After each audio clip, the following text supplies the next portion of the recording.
Hello, and welcome to 5-Year Club video number 200. Throwing dust in the Buddha's eyes. 200 is a nice round number. I'm happy about that. I'm not sure that I'm going to be able to upload videos during the next, 5 days or so. I'll probably film them, but I won't upload them until later. My internet access is probably going to be sketchy. That's just how it goes. Sorry about it. But if I can get internet access, I definitely will try to upload the videos. Maybe they will just be of poor video quality, which doesn't really matter anyway, because you love my voice. All right. This is from the Japanese Family Storehouse, originally published 333 years ago. This translation is from 1959. I've got a first edition book, and the translation was by G.W. Sargent. We need to look up more about this man.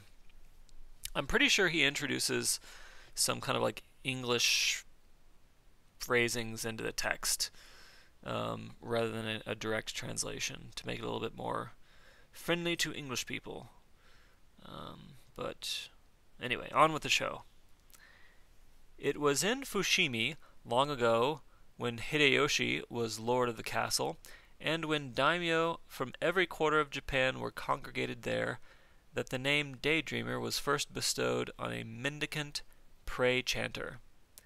A gleaming gate of honor fronted each of the great mansions at that time, and the gateway of the Lord of Ichizen, in particular, presented a spectacle of indescribable magnificence.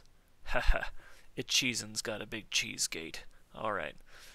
On its arches, some now forgotten craftsmen had carved the stories of the 24 filial sons and daughters of distant China, reproducing each figure with a startling realism and beauty, and so contriving the traceries of coral inlaid with gems and precious metals that spring blossomed along rose-tinted branches. Rainbow hues glowed quietly amid drifting clouds, dragons uncoiled before one's eyes, and fierce tigers crouched and sprang. The work is said to have consumed 3 years' revenue from the Lord's 550,000 koku fief. By this gateway, just as the rays of the morning sun were falling across it, there once chanced to pass a certain mendicant gong-beater coming down from Kyoto on his begging rounds at the time of Bon. He stopped in amazement and stared. It seemed hardly possible that those dappled oxen in the scene of Tashun at the plow were carvings of coral. Even the oxen hauling wagons back from Kyoto to Yodo or Toba must surely pause here, he thought, mistaking these for friends of theirs, and seeking their company for the rest of the journey. And as for the scene of Lao Laitsu's dance, he could almost see the legs moving and hear the music, and the grasses and shrubs near the toy wood mill in Lao Laitsu's hand seemed to be swaying to and fro in the breeze.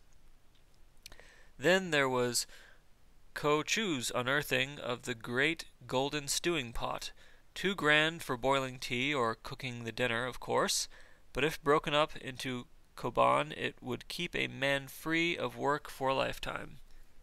He could make use of a pot like that. Now it was this scene holding him and stirring his imagination, and now it was another entrancing him by its beauty, and when the light of day began rapidly to fail, early, it is true, but no earlier than one expects in autumn, he was taken completely by surprise. The time for collecting alms was over, and shouldering his empty bag he returned to Kyoto. The people who had noticed him idling there from dawn to dusk nicknamed him the Daydreamer, and his descendants are famous by that name to this day. The glory of those times was soon to vanish. The former mansions of daimyo became potato plots, and all around spread a desolate wilderness of peach trees. See, that doesn't sound so bad to me, being from Georgia. That doesn't sound like that's a delicious wilderness. That was mistranslated. The forests had their moments of blossoming in the spring, but it seemed hardly possible that human life too could thrive in such a place. Even at midday one sensed that there should be bats flying or fireflies gleaming. The main Kyoto highway, it is true, retained something of its old form, and there were houses here with shop fronts facing the road. But in the regions behind, people disappeared as their houses decayed, and in one block there might be no more than 3 families left to struggle for existence, raising pitiful wisps of smoke from their kitchens, passing summer nights without mosquito nets, and shivering through blanketless winters. Those of the old established wicker basket makers and blowpipe cutters who remained here were now the leaders of Fushimi society. For the rest, they made hoops for shingle roofs, carved pivots for folding fans, fashioned tweezers for poultice applications, or twisted rope for luggage binding. But life was longer, leaner, and less easily strung together than any rope, and for people living on such slender means the world was a comfortless place. On the edge of the town lived Zinzo, proprietor of the Chrysanthemum Pawn Shop. Oh, they had pawn shops back in feudal Japan. Although maybe this note says that, like, oh, it wasn't really a pawn shop, it worked differently. Be interesting to read that. Though his establishment boasted not even the customary store shed, a single wooden trunk on wheels serving in the dual capacity of money chest and general locker, Zenzo himself lacked none of the qualifications of a pawnbroker. And with profits steadily swelling his original capital of barely 200 manmei, he contrived to support his household of 8 in tolerable comfort. Far worse off were those who pawned their possessions in his shop, and many were the pitiful scenes enacted there. As the rain pours down on a parting customer who has just deposited his only umbrella for 6 fun, another arrives to beg 100 zenny to the family cooking pot, its interior still sticky with remnants of the morning's breakfast. A housewife enters, already scantily clothed against the autumn chill, and removes her soiled underslip in the shop as a deposit for a loan of 3 fun, leaving to brave mocking glances at her now translucent dress. A bent old woman of 80, memories of a lifetime behind her, and a prospect of not so much as a year before her, but still obliged to fight for every day, borrows 48 zenny on a fish plate and a handless figure of the Buddha. Or a girl of 12 and her urchin brother of 6 or 7 struggle into the shop at either end of a massive ladder and draw 30 zenny, which they immediately spend at the side counter on 5 go of unhulled rice and a bundle of firewood. Glancing for even a few moments into the secrets of these harassed households is enough to make one weep. But the proprietor of a pawnshop can have no room for sympathy. Indeed, there is no more disagreeable trade. I passed by a good number of pawn shops recently. Okay, so this is a curtain before the image of cannon. Let's see if I can hold this more steady with 2 hands. Alright, so there's a curtain. There's a big old weird guy thing going on right there. Don't know what that is. Alright, let's continue with the story. For each deposit, even at this shop, a document of guarantee was demanded, and as closely scrutinized as any pawnbrokers in Japan. Business was conducted strictly in accordance with the letter of the law. In loans, they say, 1 guarantor is enough for 1,000 kanmei. But for Zenzo, 1 guarantor was the sine qua non. Alright, let's dust out the Latin. Sine is going to be without, I believe, because cum is with, sine is without. Without something not. Without which not, something like that, I don't know. For the most trifling transactions.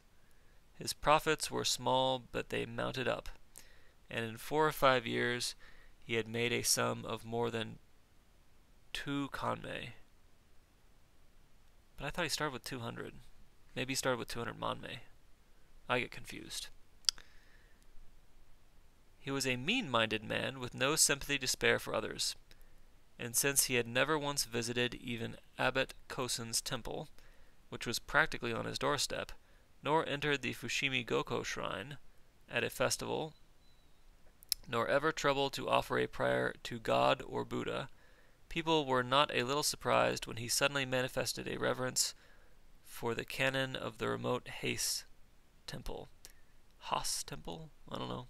And departed there on a pilgrimage. It seemed miraculous that a man's nature should be so transformed, and the affair caused a sensation in the town. For the privilege of raising the curtain before the sanctuary of Kannon at this temple, there had been a fixed levy, since ancient times, of 1 gold bankin for every 7 days. Zenzo, whose worldly wealth amounted to 2 kanmei of silver, paid to have the curtain raised for 3 such periods in succession.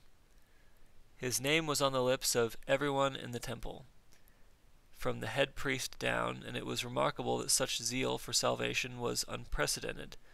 It was remarked that such zeal for salvation was unprecedented. Never, in ancient or modern times, had one man paid for 3 weeks of curtain raising. One day, however, on looking closely at the curtain, they noticed a rather dreadful thing. The relentless prodding and pushing it had received from the long rod had caused an unexpected amount of damage to about 1/2 of the 10-12-yard lengths of material, and the curtain was looking decidedly shabby. It is because I have had it raised and lowered so many times that the curtain has become worn like this, said Zenzo, and I feel that I should hang up a new one as a donation to the temple. His offer was accepted with delight, and a length of gold brocade was ordered from Kyoto to replace the worn cloth. If I could have the old curtain, said Zenzo later, I should like to make a pilgrimage to the 33 shrines of Kannon in Kyoto and offer up a section of it to each. The priests, to whom this seemed a trifling return for such service, made a present of the curtain, and Zenzo took every scrap of it back with him to Fushimi. These Chinese embroideries, I need hardly say, were priceless articles imported in ancient times, woven in a variety of intricate designs, delicately coiling vines on a persimmon-colored background, flowers and hares on hyacinth blue, and clouds and phoenixes on indigo. By cutting them all up into small luxury goods, pouches for tea canisters, or mounts for hanging scrolls, Zenzo made an enormous sum of money, and brought prosperity to his household. The current rumor that he was worth 500 kanmei was not far wrong. His reverence for Kannon, of course, was mere pretense, a trick to gain this end, and one must admit that he was a clever impostor. In this one instance his plans had worked perfectly, but, lacking the background of a true man of wealth, Zenzo soon lost everything he had gained and found himself in circumstances even more miserable than when he had started. Later he set up a sake stall by Kyo Bridge, where the river boats start for Osaka, and badgered passengers to buy his drinks. But whether he offered the smoothest trade wines or rough homebrew, whether he wheedled or whether he pushed, people were reluctant to swallow anything more from him. Ugh, burn. So I gotta say, obviously the moral of the story is be honest in your business, because, if you want to be in it for the long run, people need to trust you. And if you rip them off, you're gonna, damage your reputation for a long time. I find this first sentence of the final paragraph kind of cheap as a story device. In this one instance, his plans had worked perfectly, but lacking the background of a true man of wealth, Zenzo soon lost everything he had gained and found himself in circumstances even more miserable than when he had started. And I find it bad because at the very last moment, in this story. In the very first sentence of the last paragraph, almost at the end, they say like, "Oops, no," and then he screwed everything up. But they don't really say how, and so it's not very convincing. And I think it, from a literary point of view, it really hurts this story. But the moral of the story is still good, like if you want to be in it for the long run, like tell the truth and have people trust you. The imagery in here is pretty cool. Some of the descriptions. If I had to name one line in this story, I don't know. There's a few jewels. The daydreamer thing in the beginning, that was a little weird. But maybe the one line I would pick, I'd just go back to my roots with the desolate wilderness of peach trees. If you're going to talk about a bad place, it's a desolate wilderness of peach trees. Or maybe if you're going to talk about a good place, it's a delicious wilderness of peach trees. That will be the tool I will leave in your toolbox from 5-Year Club video number 200. Hope you enjoyed it. Hope you tell the truth. Hope you have a very successful business that is not based on ripping up church curtains and selling them as coin purses. But Alright, have a fabulous evening.